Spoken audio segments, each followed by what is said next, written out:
Welcome to the best replays of the week, the show where we showcase the best World of Tanks replays from this past week. And this one is from the user Jing98. He's driving the KV-5 on a standard battle on Pilsen.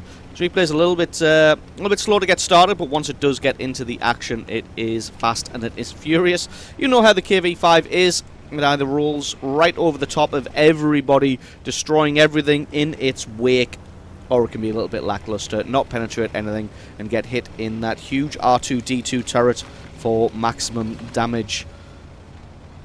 So we're going to see how Jing handles this one, but judging by the fact that this show is called Best Replays of the Week, and the fact that we're showing this replay, you can pretty much guarantee that it's not going to be a whitewash, that Jing is going to take this tank. He's going to force his opponents to reevaluate their life decisions while applying maximum damage to face.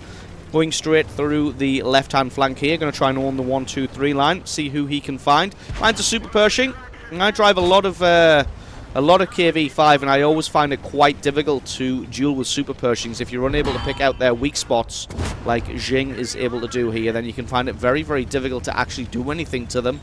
Dueling one-on-one with a Super Pershing can be difficult. Weak spot of the Super Pershing is obviously on top of the turret there. Did take a hit from the FV-201 there as well, but that's a tier 7 with a piddly tier 7 gun, so he's never going to do any damage to this KV-5 unless he can pick out the aforementioned weak spot here. Jing just setting himself up, thinking that the FV is going to flank around on his right there, just being a little bit preemptive with aiming his gun, as we have no idea where that tank's gone now.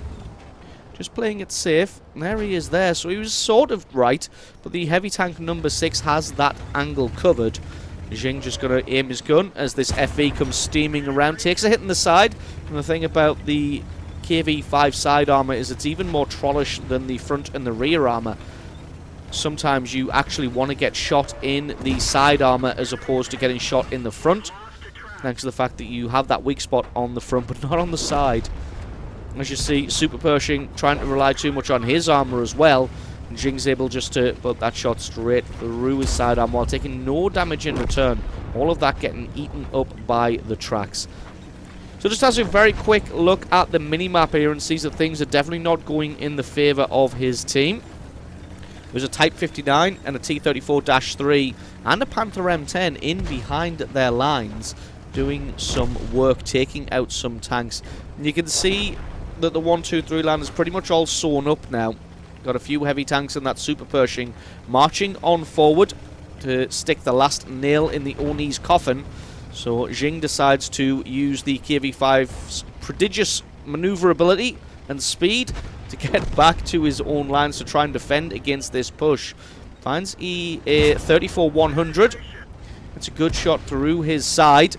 34-100 fixated completely on this T-34. Jing almost making the mistake there, representing himself to too many guns, and that's one thing you've got to be careful of in World of Tanks, is not presenting yourself to a gun that you don't need to. Takes out the Churchill there, takes a hit from artillery, but it wasn't even artillery. It was T-34-3. So he must be using a derp gun, because that definitely seemed like high explosive ammunition. 34-100 tries to run away, but KV-5 says, no, not today. We will take you out. This game's all even at 9 kills to 9. Jing gonna head forward, try and get a shot on this 2801. Takes his track out as well. 2801 fires at something. Not really sure what it is. Maybe he's trying to be the first man to put a shell into orbit.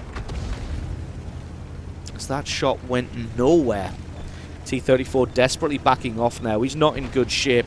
He's on life support as it is, trying to keep himself alive. 2801 looking to try and take him out. With heat ammunition or high explosive ammunition, he should be able to do it and do what he can. That's him taken out. Going to drop back. Try and take him out as he moves across.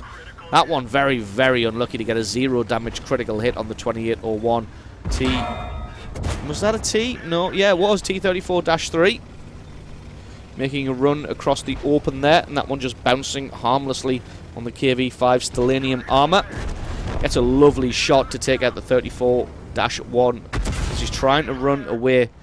Takes a hit, The VK-2801 is then going to hide behind the mountain of howitzers. And I think Jing realizes here that he doesn't have the speed to play footsie with this VK-2801 all day around these howitzer hulls. He's going to try and get a shot through the line here to take him out. Can he just sneak a shell through? He can indeed. Takes him out for kill number 4. Finds a Panther M10. We featured a replay from the Panther M10 a while back, and these things do not have very good penetration. So this is going to be difficult for the Panther to deal with. The Oni that we said that the team were just going to apply the last nail to the Oni's coffin, and as it is, the Oni proves too mighty. It does not want to go quietly into the night. The Oni has returned with a vengeance. And there we go. The Panther M10 was running, and he finds his friend, the AT-15A. He comes charging forward now, thinking he can rely on his armor, just like the KV-5 can. But although the armor of the AT-15A is good, it's not Russian. It's British. So it's not going to stand up to the same punishment that the KV-5 can. As you can see, Jing putting shots after shot through the AT-15's weak spot, and still doing a good job of not making himself a target to too many guns. AT-15 is desperate to take him out. Takes a shot in the rear, but the Panther M10 still can't get any damage. Poor Panther M10. The rear armor of the KV-5 is very, very strong. And Jing doing the smart thing of just ignoring the Panther M10. I think he's firing high explosive at this point. And the Oni getting in the way and body blocking the AT-15A so that Jing can't put the shot through. He's trying to go forward and take him out, and just completely ignoring the Panther and the Oni right now. Takes out the AT-15. Now he's going to focus on the Oni. But the thing about the KV-5 is, even with its rear armor pointed towards you, it's still going to be very, very difficult to damage. This thing is fantastic at angling and side-scraping its rear armor. Oh, very sly move by the Panther M10 there, just to stop as Jing was about to fire. And that shell missed, and it really had no right missing, to be honest. Trying to make sure that every shot goes through a weak spot of the Oni. Can't afford to not land a damaging hit. And this Oni is still firing high explosive ammunition. And he's got a very long reload as well. One thing about this KV-5's cannon is its reload is quick. Takes him out for kill number 6. Now he's just got the Panther M10 to take out. And the Panther M10 knows the jig is up. He knows that he can't damage the KV-5. The KV-5 knows it. Everybody knows it. That was a foregone conclusion at the end there. But he takes out the Panther M10. And that's not even the win. He's still got the GW Panther to take care of.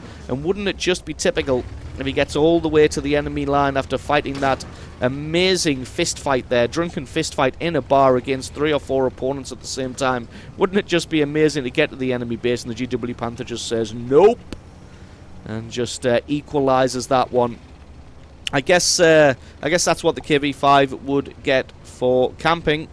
He would get equalized by the artillery. But I don't think that is what's going to happen. Finds the GW Panther. He's over on the right-hand side. He has a quick shot because he can't afford to stop. But it looks like the GW Panther rushed his shot as well. Probably should have spent a hell of a lot longer aiming. But that's what he gets. That is the kill. That is the win. And that was an amazing replay there from Jing98. Picking himself up a whole massive load of damage. Almost 5,500, 8 kills, a well-deserved Radley Walters medal. So awesome replay from you. Thank you very much for sending that one in.